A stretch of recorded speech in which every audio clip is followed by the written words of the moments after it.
Hello दोस्तों।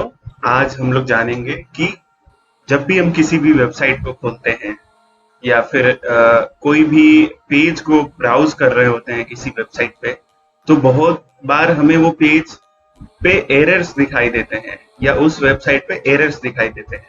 उसी को हम लोग बोलते हैं HTTP एरर्स।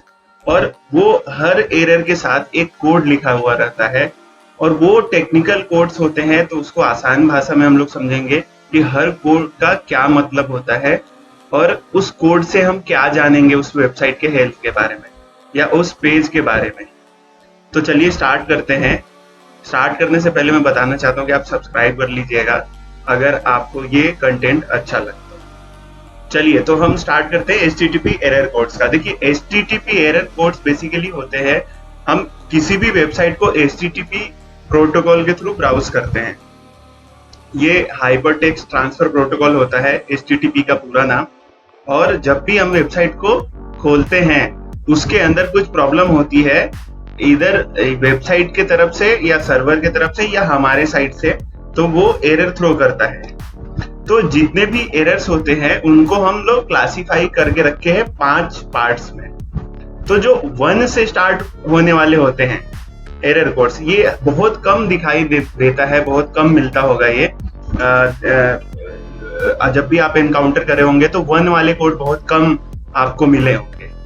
ये बेसिकली इंफॉर्मेशनल रेस्पॉन्स होता है कि जब भी आप किसी वेबसाइट को खोलते हो उस समय वो सर्वर आपको पेज सर्व करने से पहले या रिक्वेस्ट प्रोसेस करने से पहले वो क्या चीज प्रोसेस कर रहा है, वो इंटरनली ये उस तरह का कोड होता है। ये जनरली आपको दिखाई नहीं देगा।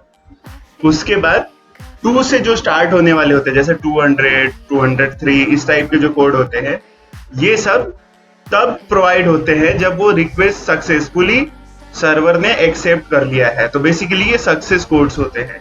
तो 202 से स्टार्ट होने वाले, जो 3 से स्टार्ट होने वाले कोड्स होते हैं वो बेसिकली रिडायरेक्शन कोड होते हैं कि आप पर्टिकुलर xyz.com खोल रहे हो और वो किसी और जगह पे आपको रिडायरेक्ट कर रहा है, किसी और पेज पे ले जा रहा है, तो वो 300 से स्टार्ट होने वाले होते हैं। जो 400 से होता है वो क्लाइंट एरर होता है, यानी कि जब भी आप किसी वेबसाइट को या पेज को खोल रहे हो, वो पेज उस सर्वर पे या उस जो जहाँ पे भी वो सर्वर होस्टेड है वहां पे वो मिल नहीं रहा है उसको, है ना।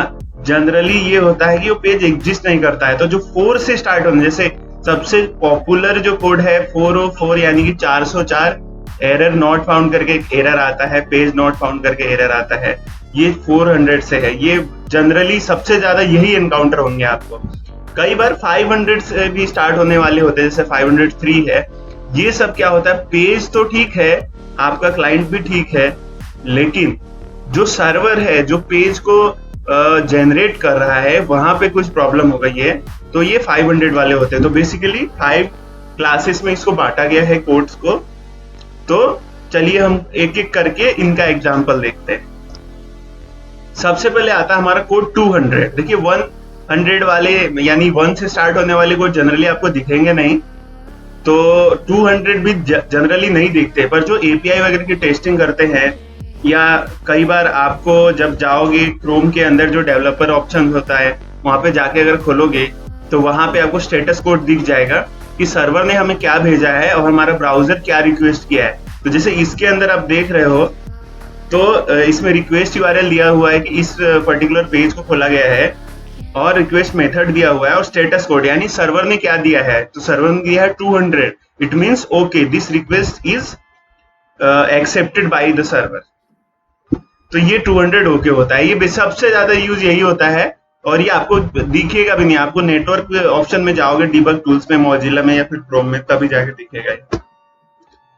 नेक्स्ट है आपका 301 रिडायरेक्ट। जो भी वेबसाइट वगैरह बनाते हैं एक डोमेन से दूसरे डोमेन पे या फिर एक पेज से दूसरे पेज पे अगर आप देखते हो तो वहां पे रिडायरेक्शन होता है कि आप जैसे मान लो google.in खोल रहे हो और google.com खुल जा रहा है, तो ये बेसिकली रिडायरेक्शन है।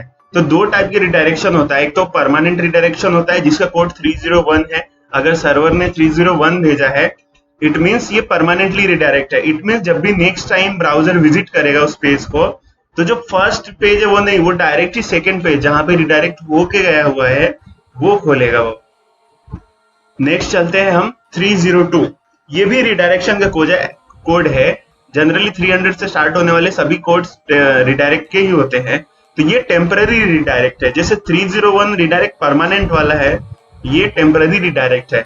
इट मीन्स कि वो पेज वापस जब भी नेक्स्ट टाइम आपका ब्राउजर विजिट करेगा तो वो पेज उसको दिखेगा नेक्स्ट टाइम, पर इस बार हम लोग टेम्पररी किसी दूसरे वेबसाइट पे दिखा रहे हैं।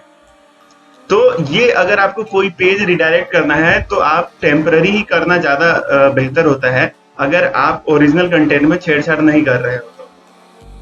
तो सर्च इंजिन वगैरह भी देखते हैं तो वो टेम्पररी रिडायरेक्ट जब भी क्रॉलिंग करते हैं तो उस समय वो जो मेन वेबसाइट का एड्रेस होता है, बेस एड्रेस, उसी को वो अपने डेटा में फीड करते हैं। सबसे ज्यादा पॉपुलर कोड जो है 4 से स्टार्ट होने वालों में, सबसे ज्यादा एक्चुअली पूरे स्टेटस कोड में सबसे ज्यादा यही पॉपुलर है, 404 नॉट फाउंड, 404 नॉट फाउंड। इसका मतलब ये है कि आपका ब्राउजर सही है, सर्वर भी सही है, पर जो भी पर्टिकुलर एक पेज है या फिर पर्टिकुलर एक फाइल है वो नहीं है उस सर्वर के पास, तो वो चीज सर्व नहीं हो रही, यानी आपको नहीं दिया जा रहा। इसलिए ये एक एरर कोड है 404 not found. It means the resource you are looking is not available on that server.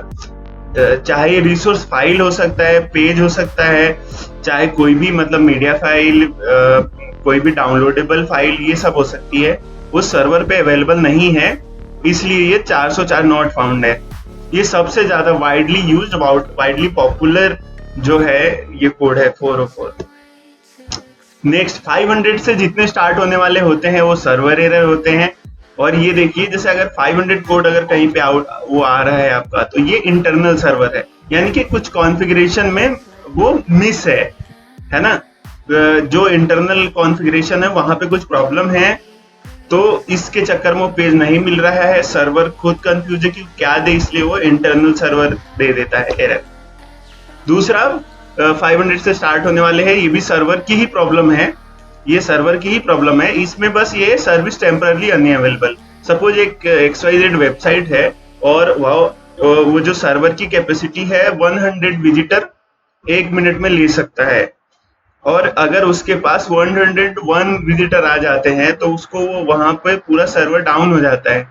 तो सर्वर डाउन होना या रिसोर्स, जैसे डेटाबेस का सर्वर अलग रहता है उससे कनेक्टेड है, वो भी अगर मान लो डाउन हो जा रहा है, उसके पास कोई मतलब जो सर्वर का रैम है वो प्रोसेस नहीं कर पा रहा है उस रिक्वेस्ट को, तो वहां पे 503 सर्विस टेम्पररी अनअवेलेबल वाला मैसेज आएगा। तो 503 भी बहुत ज्यादा जो है यूज होता है। ये ज्यादातर कब होता है, जब लोड्स जो होता है, सर्वर की जो कैपेसिटी है वो थोड़ा सा बाईपास मतलब एक्सीड हो जाती है थ्रेशोल्ड से, इसलिए। तो जब भी सर्च इंजन इनको पता चलता है किसी वेबसाइट को, तो वो लोग सोचते हैं कि नेक्स्ट टाइम इसको क्रॉल करेंगे, अभी ये अनअवेलेबल है। सो थैंक यू, यही था आज हमारा। अगर आपको थोड़ा भी इसमें कुछ भी समझ आया हो तो इसको वीडियो को आप लाइक करना। Thank you very much.